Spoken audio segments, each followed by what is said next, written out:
Thank you.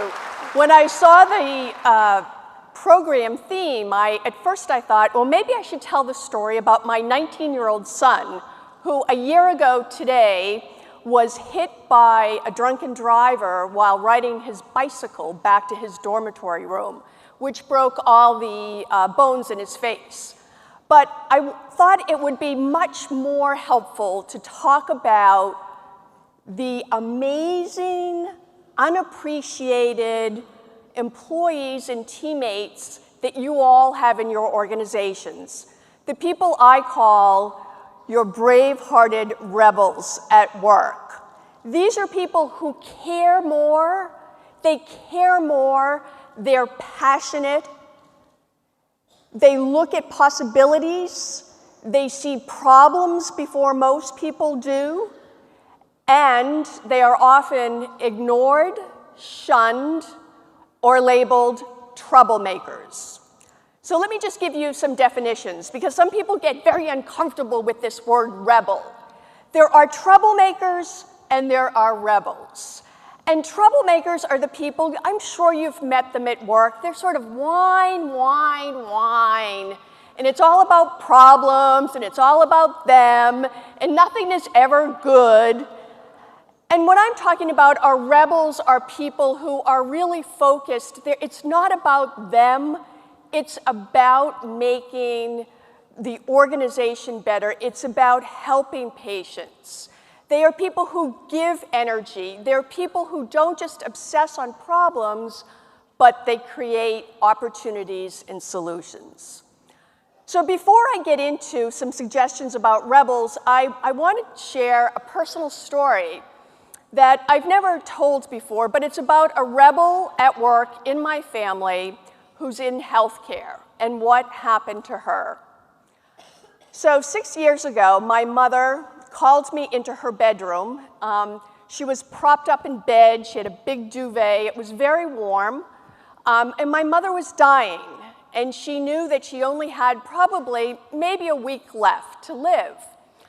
I'm the oldest of 6 children. Is anyone else here an oldest child? Right, we always have to be so responsible. So before my mother died, she wanted to give me instructions on how I had to take care of every single one of my brothers and sisters after she died. So she went one by one, you have to do this and this and this, and then she got to one of my sisters. And she said, this is your most important assignment. You really, really have to help your sister. Your sister, she said, I shouldn't say this, but I'm dying. Your sister is probably the most intelligent of all of you. Thank you. She's the most sensitive, and she's suffering the most.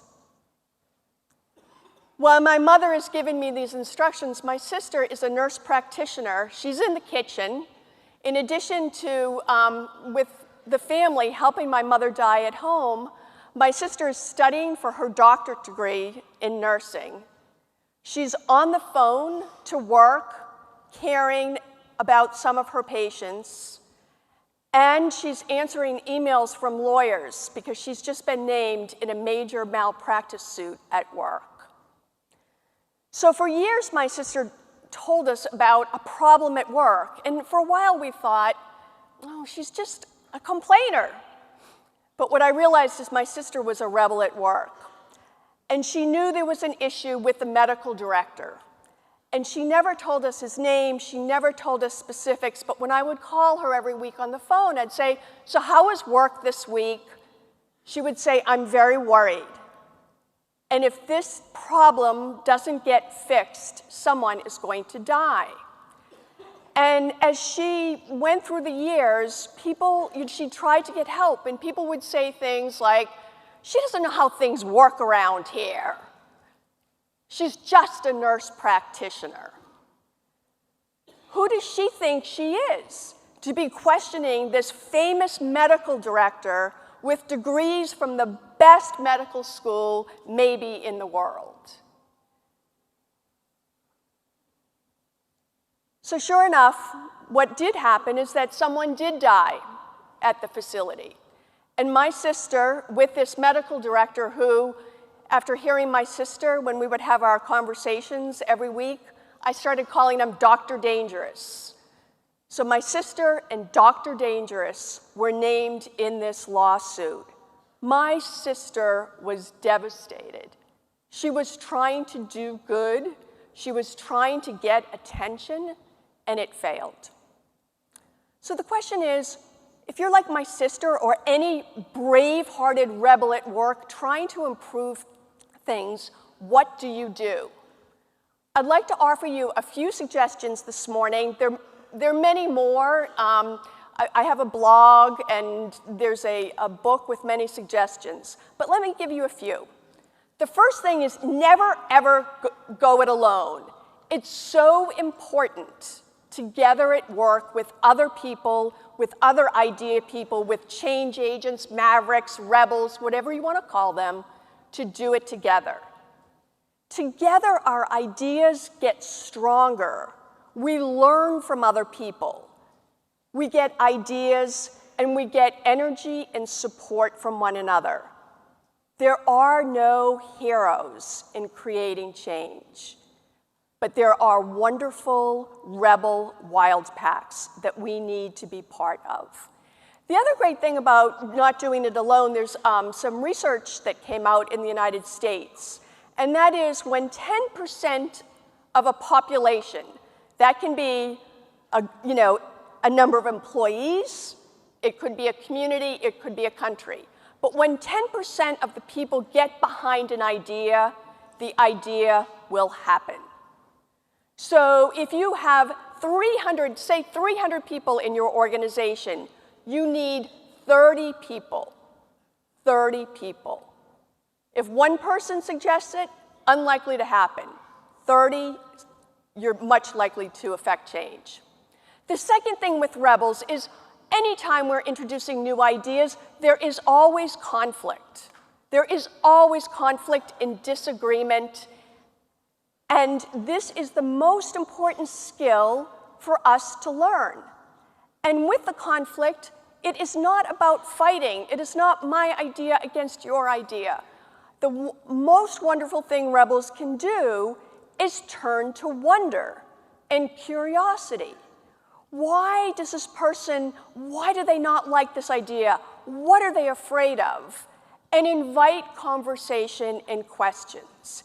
And invite people into the conversation. Because in any change, all change is about relationships. So the most important thing we can do is to listen, ask good questions, and create those relationships and bring people on board. But conflict is necessary. Conflict is important. When we have disagreements, it means that people are interested. The third thing about rebels, I have to say, and I feel very sad saying this, but you have to know when to quit. You have to know when to quit. I can't tell you, last Friday night, it was like 5:30, and I was trying to get out of the office, and somebody called me up. She was a nurse. And she is having a really, really hard time at work, and she just needed to talk to somebody about what was going And she explained the situation to me, and she said, what should I do? How do I deal with this at work? And I realized that the best thing that she could do was actually look for another job. Because when no one has your back, when you don't share values, and when your relationships are deteriorating, we have to take care of ourselves and know that we can't change that system. Okay? But the biggest question, it's really what I would love. I wish that I don't want to talk about rebels anymore. I am sort of sad taking the calls from people. And they keep increasing. There are many of us all over the world who, Helen Bevan, there are many people who are taking this rebel thing, and we're getting more, it's getting more popular, and I think this is very sad. The biggest question to me is, how can we make it the norm in our healthcare organizations to have rebels. Why isn't this the norm? And I'd like to suggest a few ways we might be able to do that. So recently, there was a study, it was called the Aristotle Project at Google, where they studied what are high-performing teams, what are really amazingly effective groups of people, what makes them so great. And what they found is for those teams, they have psychological safety. And when people I know read this article, they're like, oh, I guess we need to be nice to people at work. And it's not so simple. There is a professor at Harvard Business School, and this is how she defines psychological safety. A sense of confidence that a team will not embarrass, reject, or punish someone. And it is also a climate where we can show up to work as ourselves.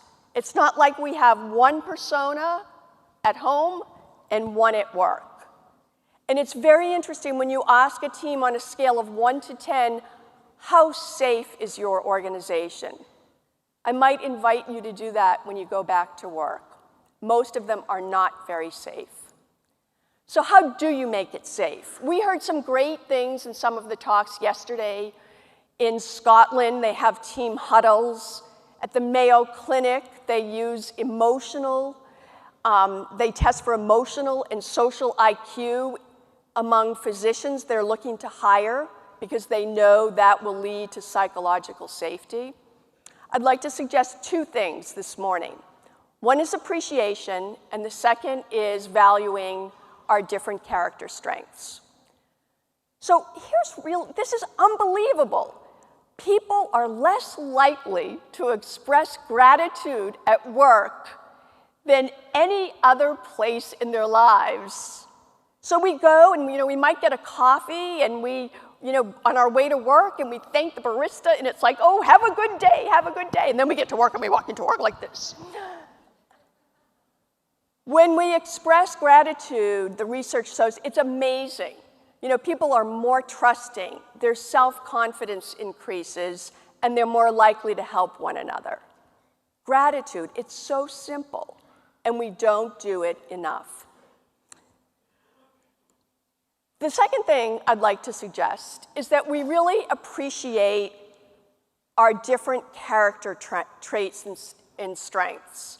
This is from the VIA Character Institute. The University of Pennsylvania, about 10 years ago, did an extensive research study on what are the 24 universal character traits that everybody possesses. And they're all positive. We all have these. It's fascinating to understand what yours are. It's also helpful to understand your colleagues and then to understand the strength of the group. Because when we're looking at these character traits, we're looking at what's good and what's positive about a person. I'm working on a project right now, and at first I'm embarrassed to say my initial default was with one person. I'm like, oh, he's such a bureaucrat, and everything's so slow. And then I realized one of his character traits is perseverance. And I thought, thank goodness Jim is on this team. This is a lot of work, and he's got the perseverance to see it through. Here's the interesting thing, research about character strengths. Organizations that focus on character strengths, 77% of employees feel as though they're flourishing at work, and they're able to make things happen. So at this conference where we're looking at how do we help people, how do we set the conditions so people innovate, they improve, they introduce new ideas, one way to set the conditions might be focusing and valuing people's different character strengths. Now, there's also a peril, right, of not looking at these. I'm doing a research project right now to see if rebels and change agents and mavericks share some common character traits. Right now, so far, the research is early, but what I'm seeing are those traits are bravery, curiosity, and creativity. The interesting thing is that it's easy to discourage those in small ways, right? So, you know, bravery, I hear when I see some brave people, and then people say, she's so pushy, or he's just trying to hog all the attention, when in fact they're trying to be brave to make new things happen. And this, you know, they're saying, you hear little things about creative people or curious people. We just sort of ding them a little bit. And here's the bad thing. If we keep dinging them, all of a sudden, those traits disappear from our organization, and what we're left with are sort of like spineless people. Or we have complacency, or we have conformity. And if your organization is about conformity, complacency, and spinelessness, there's not a chance that you're going to improve or to innovate.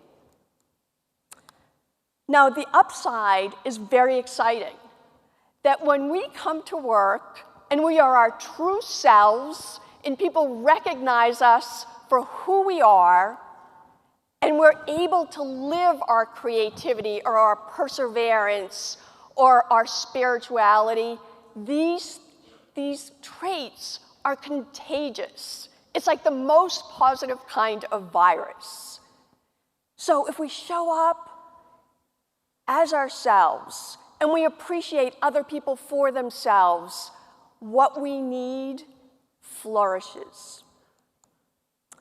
So I want to say, if you are a wonderful rebel at work, congratulations, and find your rebel wild pack. Don't do it alone. Learn how to deal with conflict and know when to quit. And for all of us, I will suggest that it's imperative that we make it safe, that we make our organization safe so people can show up, they can be their real selves, and they can speak up and be heard. One of my friends is an Episcopal priest, and she's a rebel in the church, of all places. You wouldn't think the church needs rebel, but she's a rebel in the church. And she said, you know, Lois, rebels remind me they're messengers. They see early warning signs, and they're messengers to the organization. And she said, I know you don't know much about angels, but you know, the angels were messengers. And the famous angel of all was Gabriel. And he is known for saying, be not afraid. And I would like to invite all of you to take the message back to your organizations. Be not afraid of speaking up. Be not afraid of challenging the status quo. If you're not a rebel, please be not afraid of supporting a rebel at work. I want to tell you that my son, thanks to my rebel sister in healthcare, his face was put back together. Isn't he great? And my sister, 6 months after my mother died, this is my sister the day she was awarded her doctorate degree. And the good news is that Dr. Dangerous was found guilty. My sister was acquitted. And my sister found a much better job. So today I'd like to say, help all of your brothers and sisters at work, especially the rebels. We're all in this together.